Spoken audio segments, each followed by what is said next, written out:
Hello, this is Ann Kronrod here, and this will be a short video summarizing the knowledge forum that the four of us conducted at ACR last year in 2019, a knowledge forum named The Wisdom of Words, Language in Consumer Research. We started from describing language, and you know language is everywhere in descriptions of products and consumer reviews about them, in advertisements and marketer content, in social networks, in chat and communication with salespeople, and anywhere in business meetings and in sales meetings. And consumer research uses it and explores it everywhere. But we were wondering if we could introduce more language theory in consumer behavior beyond researching language, also using linguistic theory. And that's what the workshop was about. It was about linguistic theory. We first described how we use language in research. Then we presented a little bit the different domains of linguistic inquiry and summarized with what can we do with that. So how do we use language in consumer behavior research? We use language as stimuli. For example, only versus many, the work of Huang Dong and Zhang in 2019. Or we use language as measurement. For example, we use I as pronouns in experimental choice explanations suggest that that there's less objectivity about it. This is a work by Spiller and Belonkova in 2016. We also use language as substantive as a phenomenon. So for example, Patrick and Hadvet in 2012 explored how saying I don't can motivate people more than I can't. Finally, we advance consumer behavior theory through linguistic theory. For example, work by Lauren Schirm in 2007, suggesting that phonemes convey symbolic meaning about brands. Within consumer behavior research, there is a lot of research of the more initial stages of this description, so like language as stimuli and language as measurement.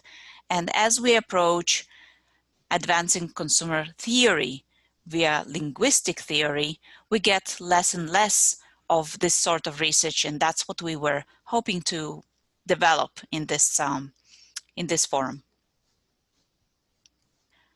Something really important to remember and to kind of inhale is that within linguistics, there is a lot of descriptive research of how language is.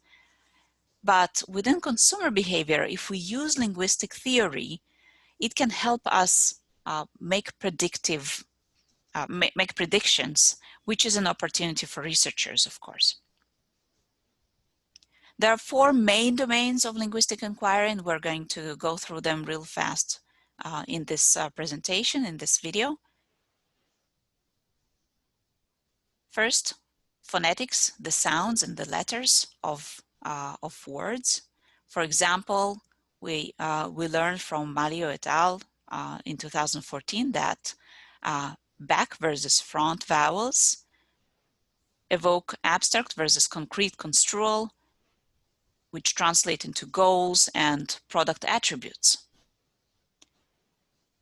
Semantics is the research of words and their meanings, and I would even say their dictionary meanings. For example, the choice of pronoun can shape relational meanings, Sella, Wheeler, and Sariabi, as well as Packard, Moore, and McFerrin in 2018. Syntax and grammar. These are the rules by which we build sentences and texts. For example, Patrick and House show in 2017 that if you use and between two nouns as opposed to with, you get different effects. and different meaning. And finally, pragmatics. This is how we use language and sometimes abuse language in context to achieve certain goals. For example, there's a work by Cronin and Danziger in 2013, Emotion and Figurative Language in Hedonic Utilitarian Consumption. Additional domains like sociolinguistics, meta-language, and paralanguage are also inquired, and also we have works in consumer behavior that touch upon these attributes and domains. They are very interesting. We did not go very deep into them, but they definitely deserve a lot of attention.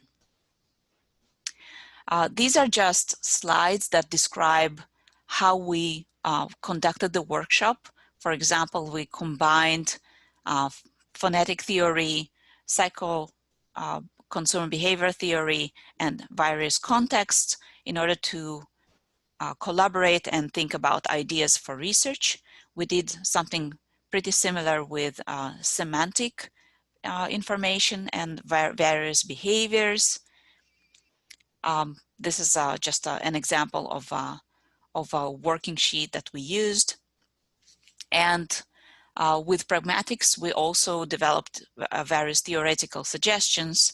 And here is an example how we can use linguistic theory in order to be predictive in consumer behavior. For example, so on the left, you have these theories, which are pretty dominant and predominant in consumer behavior, not an exhaustive list, of course.